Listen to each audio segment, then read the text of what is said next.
Hello friends, कैसे हैं आप सब। आपको स्वागत है मेरे यूट्यूब चैनल में। और हर समय मैं एक नई स्टोरी लेकर आती हूँ जो मोटिवेशन स्टोरी होती है। तो इस स्टोरी को आप लोग कमेंट में कर कर बताइए कि स्टोरी आपको कैसे लगी। आपका एक लाइक और सब्सक्राइब मेरी भावनाओं को और मजबूती प्रदान करता है। तो आज मैं लेकर आई हूँ महात्मा बुद्ध की कहानी। महात्मा बुद्ध के बारे में आप सब लोग तो जानते ही होंगे, लेकिन उनकी एक स्टोरी है जो एक मृग के उस पर है। इस स्टोरी को पढ़ते हैं। आइए शुरू करते हैं इसे। रूरू एक मृग था, सोने के रंग में ढला। उसका सुंदर सजीला बदन मणिक नीलम और पन्ने की कांति की चित्रागता से शोभायमान था। मखमल से मुलायम उसके रेशमी बाल, आसमानी आंखें तथा तरासे स्फटिक से उसके खुर और सींग सहज ही किसी का मन मोह लेने वाले थे। तभी तो वह जब भी वह वन में चौकड़ियाँ भरता तो उसे देखने वाला हर कोई आह भर उठता। जाहिर है कि रूर एक साधारण मृग नहीं था। उसकी अप्रतिम सुंदरता उसकी विशेषता थी, लेकिन उससे भी बड़ी उसकी विशेषता यह थी कि वह विवेकशील था और मनुष्य की तरह बातचीत करने में भी समर्थ था। पूर्व जन्म के संस्कार से उसे ज्ञात था कि मनुष्य स्वभावतः एक लोभी प्राणी है और लोभवश वह मानवीय करुणा का भी प्रतिकार करता आया है। फिर भी सब प्राणियों के लिए उसकी करुणा प्रबल थी और मनुष्य उसके करुणा भाव से लिए कोई अपवाद नहीं था। यही करुणा रूरू की सबसे बड़ी विशेषता थी। एक दिन रूरू जब वन में स्वच्छंद विहार कर रहा था तो उसे किसी मनुष्य की चित्कार सुनाई दी। अनुसरण करता हुआ जब वह घटना स्थल पर पहुंचा तो उसने वहां की पहाड़ी नदी की धारा में एक आदमी को बहता पाया। रूरू की करुणा सहज ही फूट पड़ी। वह तत्काल पानी से कूद पड़ा और डूबते व्यक्ति को अपने पैरों को पकड़ने की सलाह दी। डूबता व्यक्ति अपनी घबराहट में रूरू के पैरों को न पकड़ उसके ऊपर की सवार हो गया। नाजुक रूरू उसके झटक कर अलग कर सकता था, मगर उसने ऐसा नहीं किया। अपितु अनेक कठिनाइयों के बाद भी उस व्यक्ति को अपनी पीठ पर लाद बड़े संयम और मनोबल के साथ किनारे ला खड़ा किया।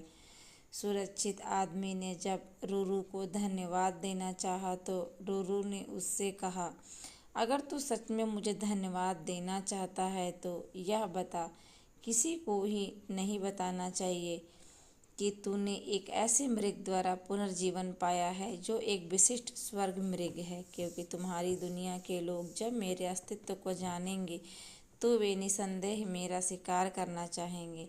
इस प्रकार उस मनुष्य को विदा कर रूरू पुनः अपने निवास स्थान को चला गया।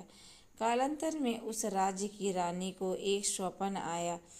उसने स्वप्न में रूरू साक्षात दर्शन कर लिए। रूरू की सुंदरता और मुग्ध और हर सुंदर वस्तु को प्राप्त करने की तीव्र अभिलाषा रूरू को अपने पास रखने की उसकी लालसा प्रबल हुई।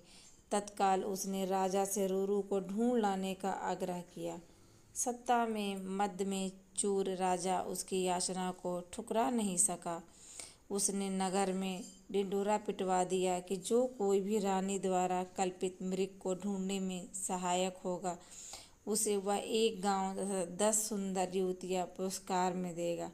राजा के ढिंढोरे की आवाज़ उस व्यक्ति ने भी सुनी जिसे रूरू ने बचाया था।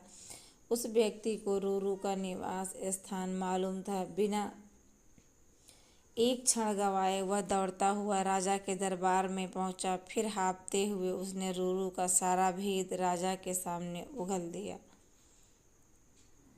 राजा और उसके सिपाही उस व्यक्ति के साथ उत्कल उस वन में पहुंचे और रूरू के निवास स्थल को चारों ओर से घेर लिया। उनकी खुशी का ठिकाना न रहा जब उन्होंने रूरू को रानी की बताई छवि के बिल्कुल अनुरूप पाया। राजा ने तब धनुष साधा और रूरू उसके ठीक निशाने पर था।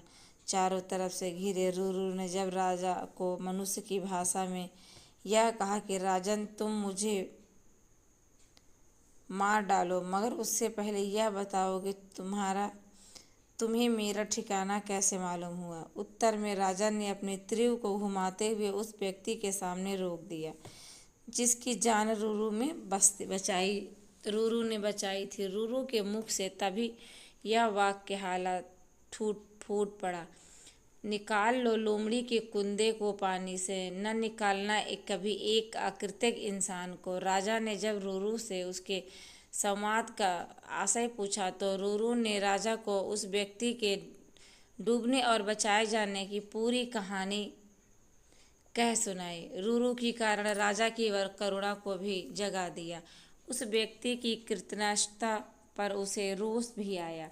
राजा ने उसे तीर से जब उस व्यक्ति को संहार करना चाहा तो करुणा मृग ने उस व्यक्ति का वध न करने की कथा कही।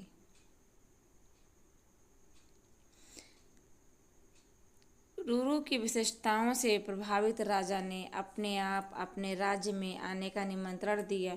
रूरू ने राजा के अनुग्रह नहीं ठुकराया और कुछ दिन बाद वह राजा के अंतिम आतिथ्य को स्वीकार कर पुनः अपने निवास स्थल को लौट गया। धन्यवाद।